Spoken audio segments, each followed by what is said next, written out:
trazer a consolação, a informação a nós, encarnados, também aos desencarnados, né?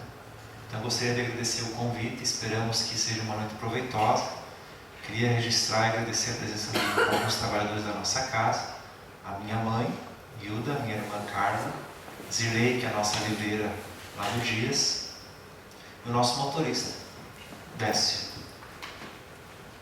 Então, na noite de hoje, nós queremos fazer algumas reflexões simples sobre a simplicidade. Inicialmente, nós vamos trazer aqui um conceito que nós encontramos no site Wikipedia, que é um site dedicado a conceitos, é uma enciclopédia online. Então, o que ele nos traz sobre simplicidade? Simplicidade ou frugalidade é a ausência de artifícios, extravagâncias e excessos de ordem material, social ou psicológica. Simplicidade é o caminho para se chegar à humildade e, com isso, ser uma pessoa mais servil, menos arrogante e prepotente, combatendo e se livrando da inveja, orgulho e ciúmes. O que nos chama a atenção inicialmente desse conceito é que ele não é um conceito religioso. Nós vemos que a doutrina espírita nos esclarece, nos orienta profundamente para que nós desenvolvamos a humildade, superemos o orgulho, o egoísmo. E quando nós vamos num site que não tem nenhum compromisso com nenhuma religião, nós encontramos uma explicação que também chega a essas questões do orgulho, do egoísmo, da inveja. O que nos leva a perceber o quanto a humanidade já está atenta a esses valores do espírito, a esses valores morais. Mas o que nos traz o conceito, então, que é muito valioso para nós, que serve para nós a nossa reflexão espírita, é que a simplicidade é aquilo que não tem artifícios, é aquilo que não tem extravagâncias, tanto da ordem material, social ou psicológica. E a gente fica pensando, o que é um exagero da ordem material? O que é um exagero da ordem social? Um exagero da ordem psicológica? Como que nós podemos ser psicologicamente exagerados? Ou extravagantes? Socialmente exagerados? Como que a gente pode ser exagerado com relação à sociedade? E continua, a simplicidade é um caminho para se chegar à humildade. Quer dizer, a pessoa vai se tornar mais servil, serva no sentido de ser útil, menos arrogante, menos prepotente e se livrando da inveja, do orgulho e dos ciúmes. Então, inicialmente, a gente pode ter um resumo do quê? De que a simplicidade é aquilo que é o necessário. É aquilo que é o necessário.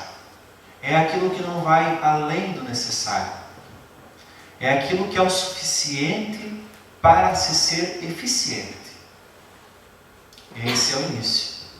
Eu tive um professor, nosso amigo João colocou que a gente trabalha na área da informática, e quando esse professor foi nos esclarecer a respeito do design, que é uma das áreas que a gente pode desenvolver na informática, ele queria nos esclarecer para que a gente não fizesse coisas muito poluídas, cartazes, capas de revistas ou banners, para que não usasse cores demais, para que não usasse letras demais ou um tamanho errado.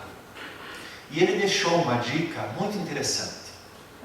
Ele deixou uma dica nesse sentido de que menos é mais. Menos é mais. Quer dizer, não ter esse desejo de exagerar, não ter esse desejo de querer a mais. E isso nos faz lembrar um ensino. que está inscrito no templo de Delfos, que primeiro diz: conhece-te a ti mesmo, seguido de nada em excesso. A simplicidade vai beirar isso. Mas para que a gente não tenha um pensamento simplista, é importante a gente não pensar de que simplesmente aquilo que é menos é simples. Não necessariamente. Então, para mim ser simples, eu tenho que ser menos. Então, ser simples no social é eu me isolar. Não, isso não é ser simples. Ser simples psicologicamente falando é eu não ter emoções. Não, isso não é ser simples. Ser simples materialmente é eu não ter nenhum bem. Não, isso não é simplicidade, necessariamente. Nós encontramos a simplicidade em alguns casos na doutrina espírita. Allan Kardec, quando começou a desenvolver a doutrina espírita, a codificá-la, ele se deparou com um grande desafio de justificar, de explicar a comunicação dos espíritos. E então começou-se com as mesas girantes. Muitos de nós já devemos ter estudado, ouvido. À época de Kardec começaram intensos movimentos em todos os lugares do mundo, em que cadeiras se moviam, se erguiam, iam até o teto e depois caíam. Médiuns se levantavam, levitavam e depois desciam. Mesas, pancadas, barulhos, em toda a Europa principalmente, por cerca de 3, 4 anos. E aí havia um médico que queria explicar esses fenômenos pelo nervo estalante, músculo estalante. E Kardec discorre a respeito de que seria impossível. Poderia justificar algum barulho, mas haja músculo para ficar estalando que nem uma pancada de madeira. E isto não explicaria mensagens inteligentes.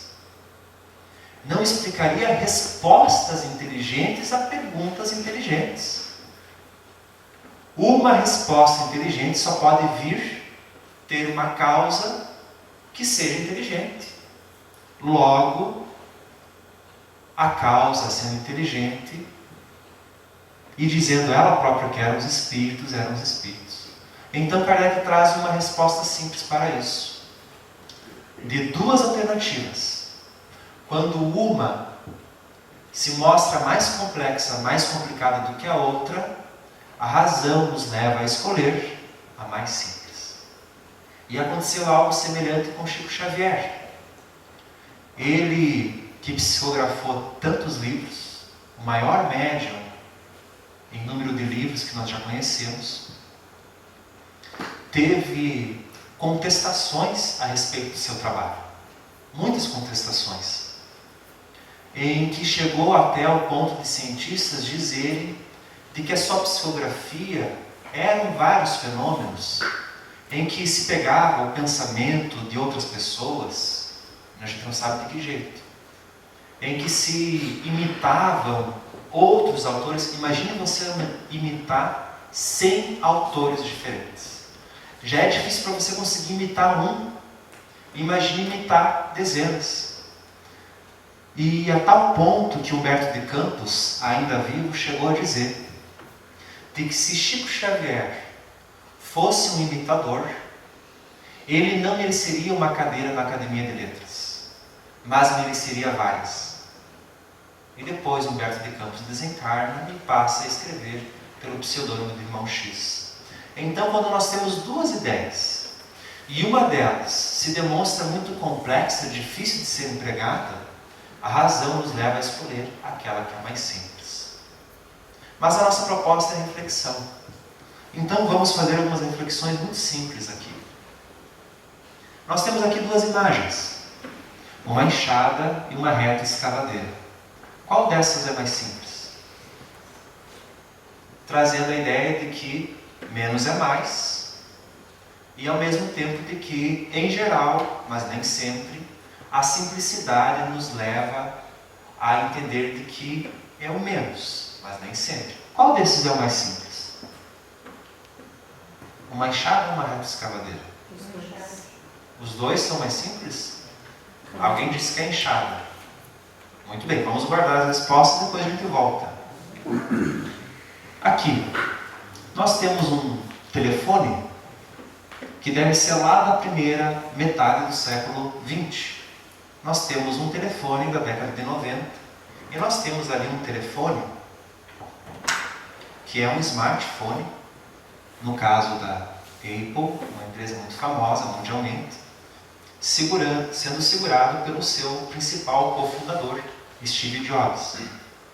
Qual desses é mais simples? O do meio. O do meio é mais simples? Aqui nós temos o Steve Jobs. Veja que 98 para 2010 ele está com a mesma roupa. Será que ele é uma pessoa simples? Na área da vestimenta? Parece, né? Simplicidade na natureza. Essa é uma pergunta difícil. Deus é simples? Não? Deus não é simples? Deus é complicado? Deus é complexo? Fica a dúvida, né? Você vê que a gente não vai responder muito, né? Joana de Angelis diz que em uma dessas cavernas existem tanta vida, que os cientistas ainda não descobriram. Uma infinidade de micro-organismos a serem descobertos numa caverna dessas. Será que Deus é simples? Quando nós vemos galáxias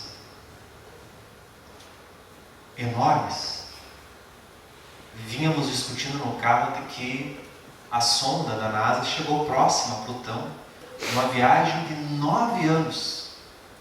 Está distante a quantos mil quilômetros dessa? 20? 12 mil. Oi? 12 mil ela chegou hoje para bater a foto. 12 mil quilômetros de distância. Imagina você viajar 9 anos no espaço sideral. E aqui nós temos uma última imagem para refletir. Qual desses é mais simples? O senhor mineiro que fabrica queijo? Ou aquela pessoa bem satisfeita ali de terno e gravata, com computador e mais com calculadora? Quem é mais simples? Nos leva a pensar que o mais simples é o mineiro, com um bom queijo Minas ali, né?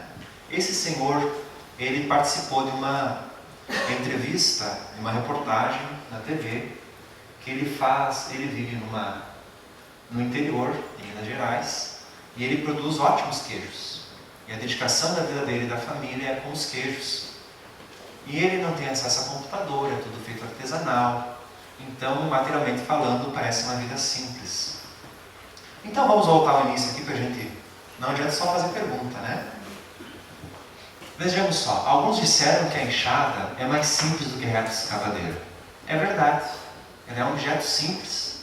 Foi feito há milhares de anos atrás.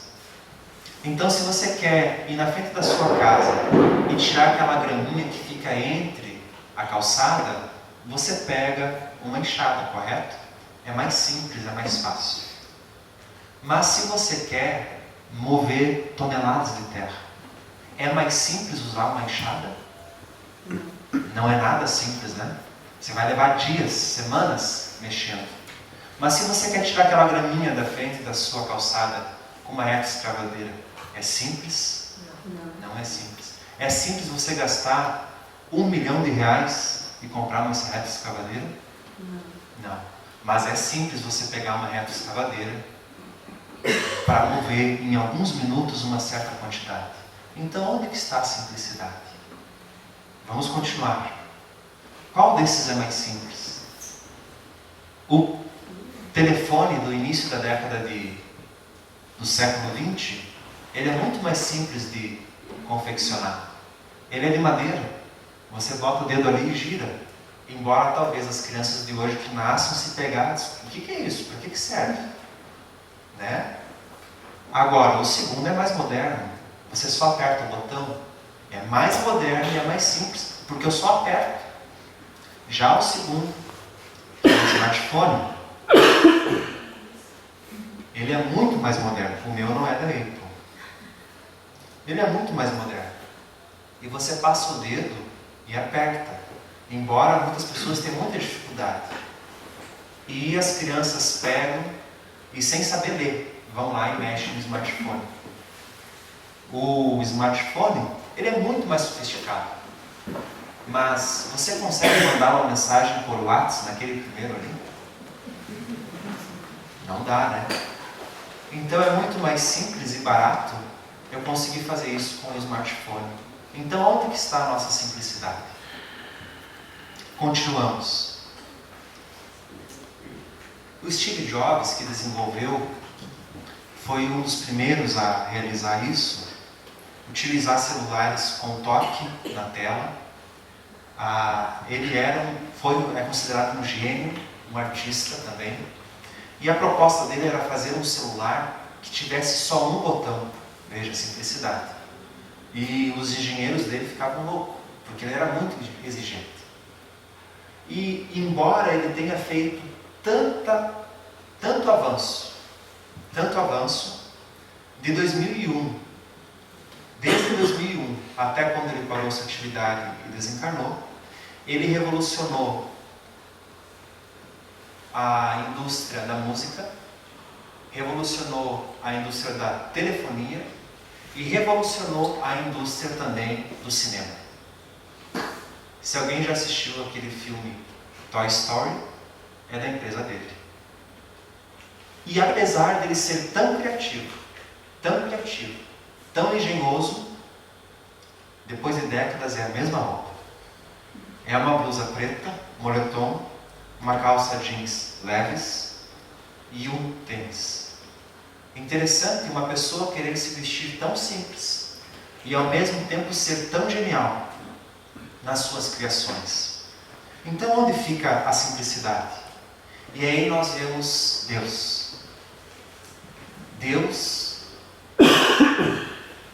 é muito criativo. Na verdade, só Deus é original, né? Porque tudo que a gente inventa e cria já está na natureza. Deus, nós podemos dizer sim que Deus é simples, porque Deus não complica. Mas Deus não é simplista, é diferente. Nós não temos condições de abarcar e compreender a Deus. Por isso Kardec não define o que é Deus. Ele não diz o que Deus é, mas ele vem trabalhar e refletir conosco que Deus não pode deixar de ser. Ele não pode deixar de ser infinitamente justo, bom, poderoso e único. Deus é simples, mas não é simplista. E aí nós voltamos para a nossa imagem do senhor mineiro e do rapaz com computador terno. Vejamos que o senhor é muito simples materialmente falando. Mas também a sua vida é simples e não tem preocupações. Já este rapaz, esse jovem, esse senhor, de terno e computador, ele realiza muitas coisas. A princípio, nós não conhecemos, é apenas uma imagem. Mas ele, dependendo da profissão que ele tem, ele pode fazer muito com um simples clicar de letras e botões e imprimir. Então a gente fica se perguntando o que é a simplicidade. É o menos que faz mais. É o suficiente. Só que quando nós queremos fazer mais, e nós precisamos, nós vamos nos utilizar de mais recursos. Porque nós precisamos obedecer à lei de progresso. Mas a simplicidade, ela não está nas roupas que nós mostramos do Steve Jobs. Não é porque a gente usa uma roupa simples que a gente é simples. Isso não significa nada. Porque a simplicidade é uma questão interior. É uma questão de moral, de sentimento, de emoção. A pessoa pode ter a roupa mais esfarrapada que existe e ser profundamente orgulhosa, porque não aceita trabalhar, escolhe o emprego. Ao mesmo tempo, ela pode ter fortunas e ser um serviçal da sociedade, Quando o cientista, por vezes, nem tira férias, esquenta a cabeça, fica, às vezes, até nervoso para fazer uma descoberta que beneficia a humanidade inteira, ele está lá, sendo um serviçal da humanidade. E são, nos coloca Haroldo Dutra Dias, esses grandes cientistas, verdadeiros apóstolos da providência. Então, a simplicidade, ela é aquilo que não nos leva ao exagero. A gente pode fazer uma pergunta. O Evangelho nos traz de que as provas mais difíceis são quais? A da miséria ou a da riqueza? A da riqueza, não é? Nós lembramos do livro Boa Nova. Lá, Humberto de Campos vai falar a respeito de Zaqueu. E quando ele visita Zaqueu, Zaqueu estava muito ansioso por ver Jesus. Porque Zaqueu tinha muitas posses, mas ao mesmo tempo ele vivia isolado. Porque ele vivia de uma forma diferente do restante da sociedade, em sua maioria hipócrita, alguns dos fariseus, em que valorizava-se as aparências, como ainda hoje, em muitos casos, se valoriza. E quando ele vê Jesus, ele fica feliz e contente, inclusive, de recebê-lo em casa. Mas os apóstolos tinham uma visão ainda um pouco estreita, não haviam compreendido profundamente o sentido dos ensinos de Jesus. E Jesus, sabendo daquelas controvérsias, no momento em que Zaqueu sai e deixa Jesus a sós, ele pergunta aos apóstolos: acaso pensais que o Evangelho veio à terra para transformar os homens em mendigos? Olha que proposição de Jesus. E aí ele pergunta: por acaso nunca vistes um terreno pobre, uma árvore pobre, animais pobres sedentos de alimentos? Qual é a esmola maior? Continua Jesus. Aquela que acolhe para o primeiro dia, ou a que dá sustento para a vida inteira, que dá trabalho? E aí a gente faz a pergunta: se a prova da riqueza é a mais difícil, considerando que a gente deve estar acima dela, superar as atrações da matéria, superar as paixões que a riqueza, que a matéria dá, quando nós tivermos superado isso, que a gente estiver acima dessas questões, nós vamos viver com ou sem essa riqueza material. A gente não evoluiu um espírito puro, mas a gente superou o egoísmo e o orgulho. Vamos viver com ou sem? Vamos viver com. Porque se nós formos observar, quando a gente traz essas imagens do universo, da natureza, Deus é riqueza e é abundância. Porque simplicidade não significa ausência. Simplicidade não significa facilidade. Não significa que para você fazer algo simples, isso seja fácil. Não é fácil. Ser simples não é fácil. O simples só é aquilo que foi superado. Quem já assistiu aquele filme do Tom Hanks, em que ele vive um náufrago, ele tenta fazer fogo. Alguém já tentou aqui fazer fogo? E ele fica furioso porque ele não consegue. Até que ele consegue quebrar o palitinho. E aí entra ar por baixo, oxigênio, e aí ele consegue. E ele fica numa alegria. Mas nós já fizemos fogo com palitinho. Faz tempo. A gente se esqueceu. Mas o aprendizado está lá. Por que hoje é tão fácil? Porque nós aprendemos e superamos isso. A simplicidade é uma conquista do espírito, que ele ganha lucidez diante das coisas. E nós estamos aqui reencarnados, vivendo na matéria. Então, quando nós vivemos na riqueza, o grande desafio para o espírito é vivê-la e conseguir viver de tal forma que ela, a pessoa, sendo simples, ela se percebe maior do que a própria riqueza. E quando a riqueza falta, ela não se desespera. A simplicidade é perceber que com tantas coisas que ela tem, ela não é as coisas. Uma pessoa que consegue viver com bastante bens e vive em equilíbrio é uma pessoa simples. Uma pessoa que consegue lidar, trabalhar, que consegue resolver os seus desafios diante de tanta complexidade, ela está se entregando como uma serviçal, como humildade. Porque para você se tornar um cientista, um advogado, um médico, você precisa de humildade para aprender. A pessoa pode ser arrogante com relação a outras coisas, mas no aprendizado em que ela se permite gastar o seu tempo e desenvolver a sua inteligência, isso é humildade. Porque há aqueles que não se permitem crescer intelectualmente, justamente por falta de humildade. Não necessariamente sempre, mas há.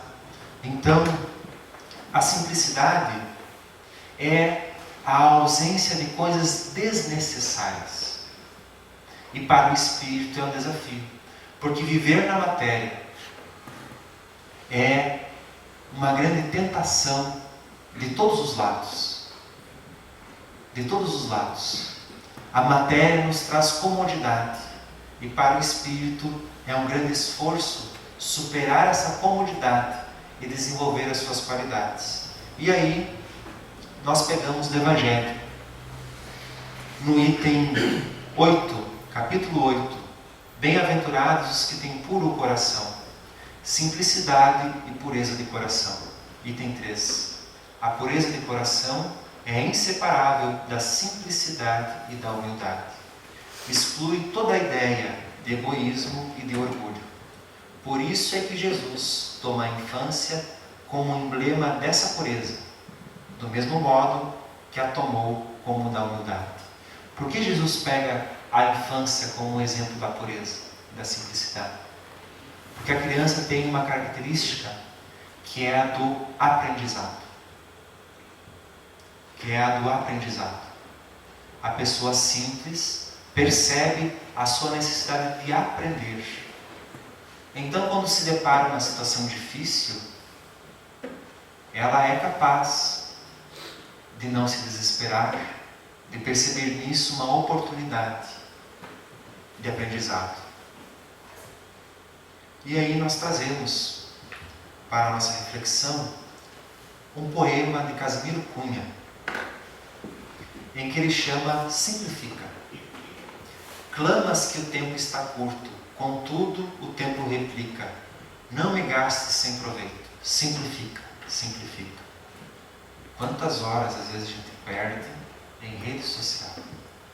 Aquelas coisas repetitivas. E depois nós sentimos essa necessidade do tempo para nos apaziguarmos.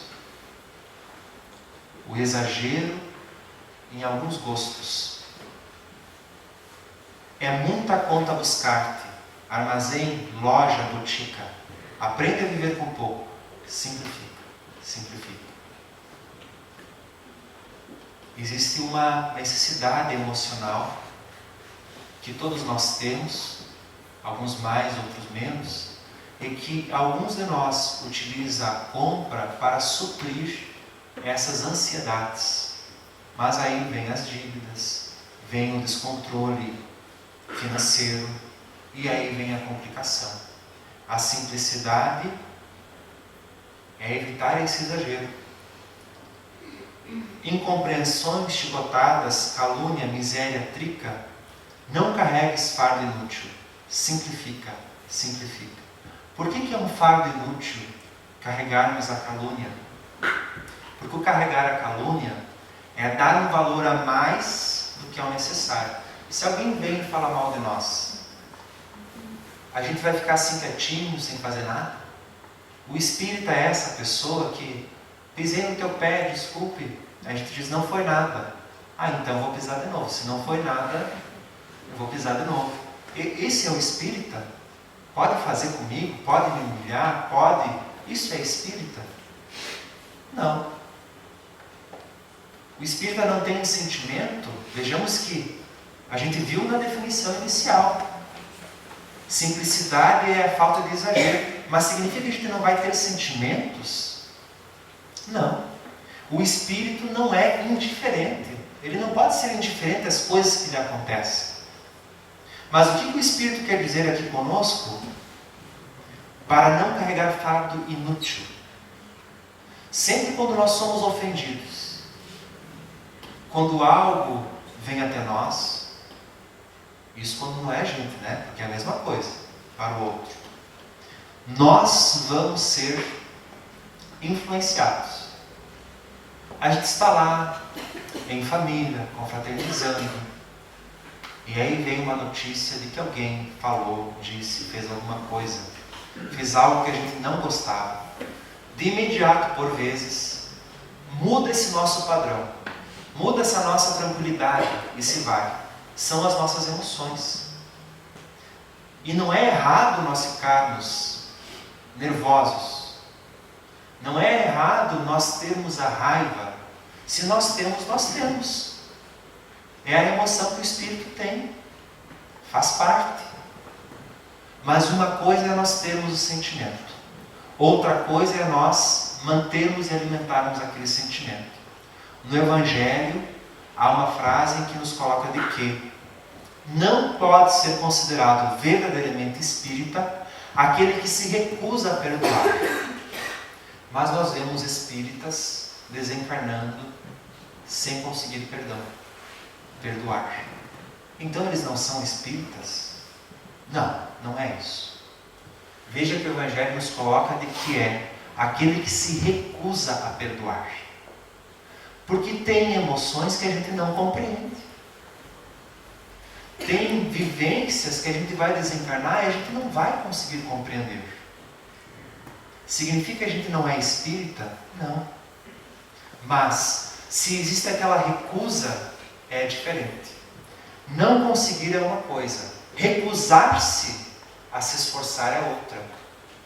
Então, às vezes a gente fica até envergonhado. Ah, os meus pensamentos. Ah, os meus sentimentos. Eu não vou ir na casa espírita hoje. Com essa minha inquietação.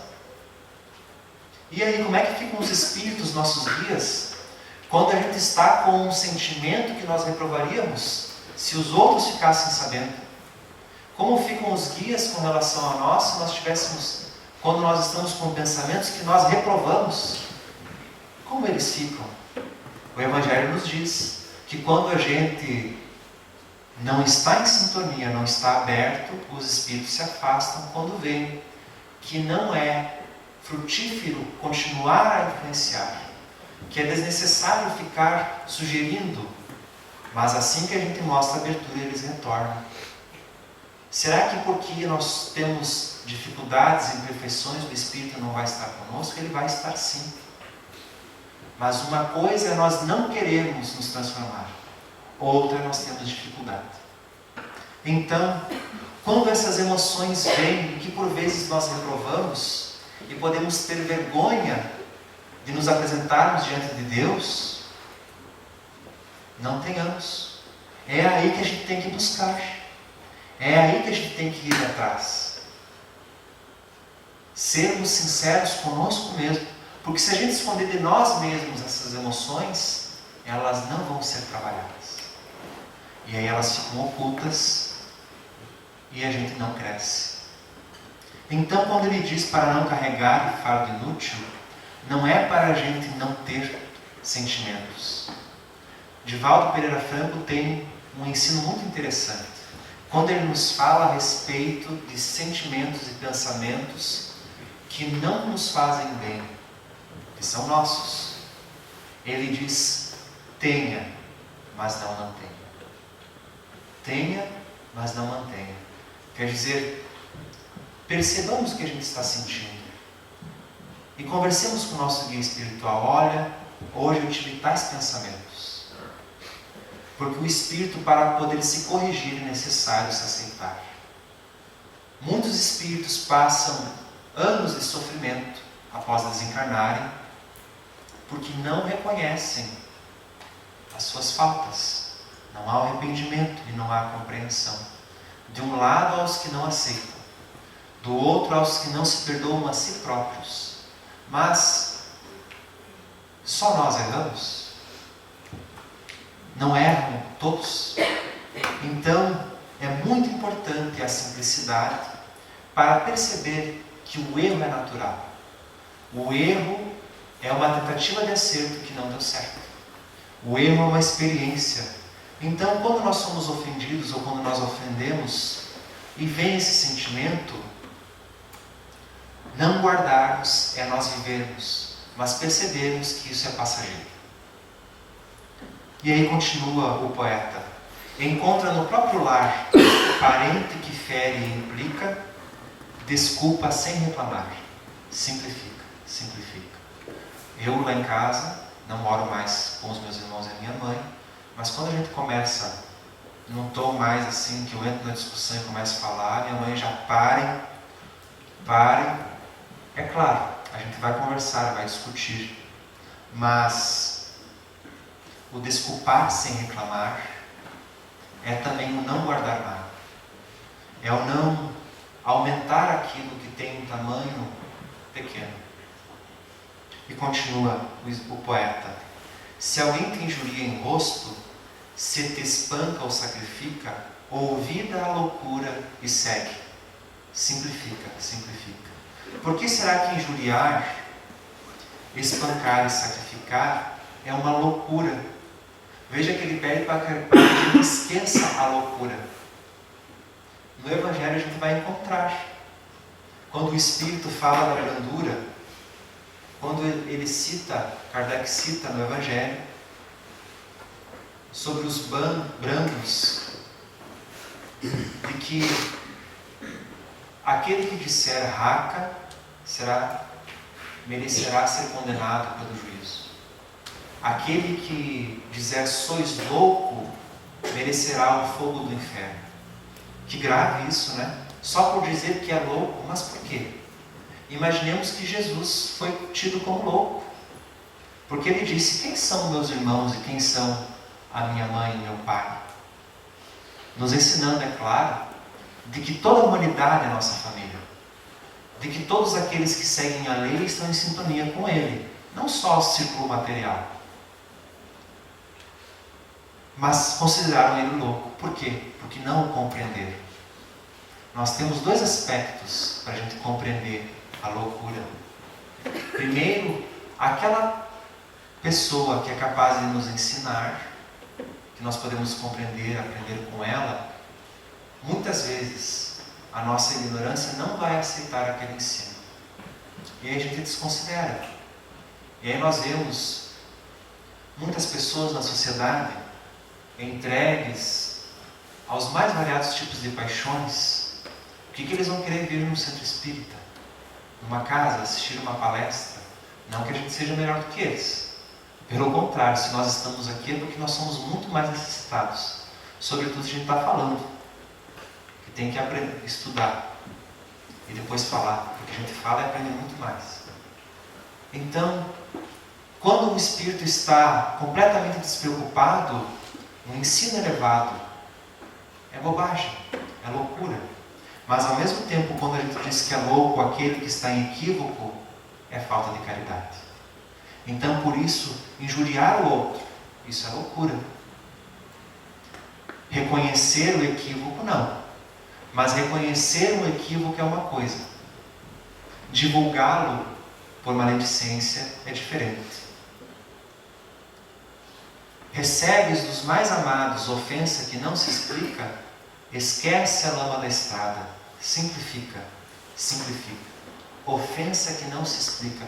Mas eu não fiz nada e a pessoa está me ofendendo. Por que uma pessoa ofende a outra? Nós só ofendemos quando temos ofensa em nós. Às vezes por dificuldade de lidarmos com as nossas próprias ansiedades, os nossos próprios desejos, nós projetamos no outro essas dificuldades. Nós enxergamos no outro aquilo que nós temos. É aquilo que o Evangelho nos orienta, a trave e o argueiro. Quando nós temos uma dificuldade, e nós observamos no outro uma dificuldade também, mas vemos que a do outro é muito maior que a da nossa, quem que tem a trave, a gente ou ele? Se a dificuldade do outro é maior, somos nós. Sempre a trave vai ser nossa, porque a minha dificuldade impede a mim, a do outro não me impede de evoluir. Por isso a trave sempre é nossa, e o argueiro sempre é no olho do outro. Alegas duro cansaço, queres casa imensa e rica, foge disso enquanto é tempo, simplifica, simplifica. Ele não está dizendo para a gente não ter uma casa confortável, não é isso. Ele está falando da ansiedade de fugir do esforço necessário que nós temos na vida. É disso que ele está nos colocando. Quando nós pensamos que basta ter o conforto necessário para nós nos apaziguarmos. Mas a paz é uma questão da nossa intimidade para o Espírito. Crês amparar a família pelo vintém que se estica. Excesso cria ambição. Simplifica, simplifica. Quantos filhos acreditam que por dar um asilo ao pai, à mãe, aos avós, estão quites com a sua obrigação, mas deixam o abandono, não hesitam? Que triste para o espírito, porque isso significa ingratidão para ele. Dar simplesmente o recurso material àqueles que, como diz o Evangelho, não mediram a mãe, não mediu a conta-gotas o leite do peito, a ingratidão é algo grave para o espírito. Dizes que o mundo é de pedra, que as provas chegam em bica, não deites limão nos olhos, simplifica, simplifica. As dificuldades para o espírito, que sempre são passageiras, são para o seu crescimento, nunca para o seu sofrimento espiritual. Por isso, recusar a possibilidade de crescer é colocar limão nos olhos. Quantas dificuldades todos nós já passamos. Passou a dificuldade, nós estamos mais fortes, estamos mais resistentes. E quando o espírito passa por uma dificuldade muito forte, e ele percebe, eu ainda estou aqui, mesmo a morte. É interessante porque o espírito morre e ele se depara e diz, mas eu ainda estou aqui? Tudo aquilo passou e eu ainda estou aqui? É uma lição para o espírito sobre a eternidade que ele tem. Recorres ao mestre em pranto, na luta que te complica, e Jesus pede em silêncio, simplifica, simplifica. A simplicidade é uma questão do nosso sentimento, do nosso pensamento. Às vezes nós temos um problema, uma dificuldade, e ela é tão grande pelo valor que nós damos a ela. Simplicidade é percebermos que na ordem do mundo, na natureza, tudo está em equilíbrio, tudo está em tranquilidade. Quantas vezes nós ouvimos, nós vemos as pessoas reclamarem da desordem, da corrupção que existe, e nós não podemos negar, mas acreditar que por um momento, por um espaço de tempo em que isso exista, as coisas vão acabar, aí é uma distância muito grande. A simplicidade é percebermos que nós necessitamos daquilo que nós já temos. É percebermos que nós temos grandes recursos à nossa volta, que nós sempre vamos ter o amparo da providência. É percebermos que muitas vezes os nossos desejos vão além daquilo que nós precisamos. A simplicidade vai nos permitir perceber quantos valores nós já temos, quantas oportunidades nós temos ao nosso redor. A gente agradece Desejamos a todos uma boa noite.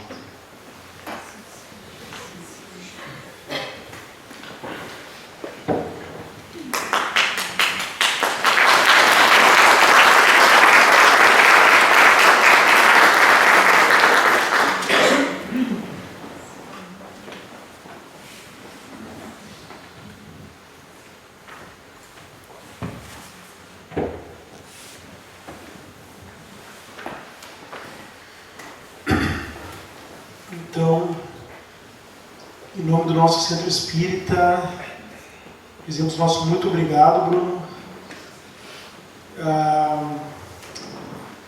Estudando, enfim, a espiritualidade, a gente sabe que comparar não é nada positivo para ninguém. É um verbo, é um dos Cs que nós temos que trabalhar. Nós não conseguimos deixar de fazer uma comparação, e para não ser injusto com ninguém, eu vou dizer que nesses mais de 10 anos aqui nessa casa, está entre as 5 melhores que eu já assisti, para não ser injusto com ninguém. É muito bom o teu trabalho, estamos emocionados, né? E muito felizes. Esperamos que sempre, né, tu estejas conosco aqui. Muito obrigado mesmo. Então nós vamos, e também ao pessoal que veio com o Bruno, né, a sua mãe, a sua irmã, os outros trabalhadores, eu tenho muita dificuldade de nomes, né, o nosso médio de transporte, como nós costumamos chamar, é o irmão que veio conduzindo aí uma noite fria com neblina, que nós sabemos que o tempo está assim, né, para o nosso inverno. Muito obrigado mesmo para todos vocês por estarem aqui conosco. Então,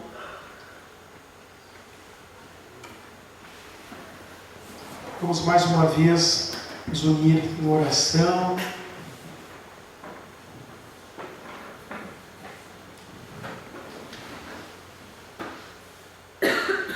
Procurar mais uma vez nos unir mentalmente e de coração.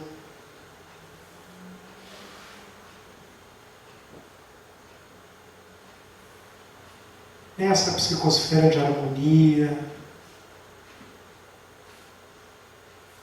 nessa psicosfera de luz, para que possamos juntos, do fundo do nosso ser, dizer nosso muito obrigado a Deus, ao nosso Mestre Jesus e à equipe espiritual desta Casa de Luz, por mais esta oportunidade que tivemos de nos reunir aqui,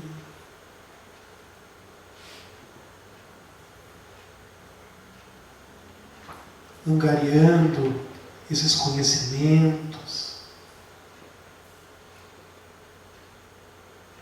recebendo essa chuva de bênçãos, essas energias cariciosas,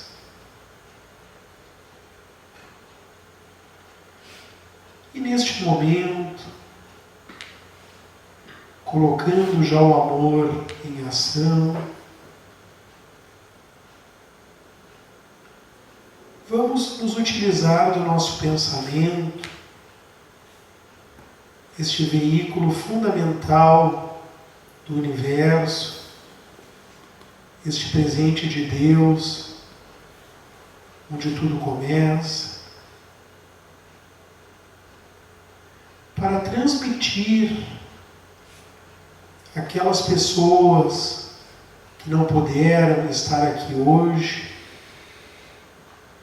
um pouquinho dessas bênçãos que chegam até nós. Vamos então irradiar aos nossos lares, mentalizando a cada um de nossos entes queridos a receber essa luz.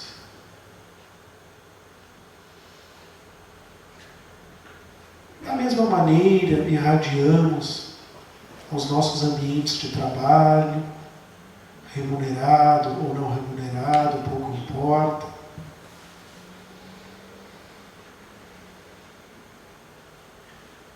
Limpando energeticamente os ambientes.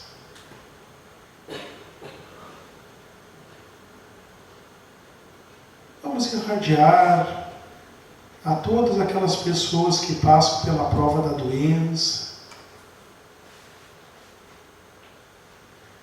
os internados no nosso hospital comunitário de Sarandi, as equipes profissionais, os familiares, os apenados e profissionais do presídio, todos aqueles lares que conhecemos, onde ainda falta espiritualidade, onde ainda falta Jesus.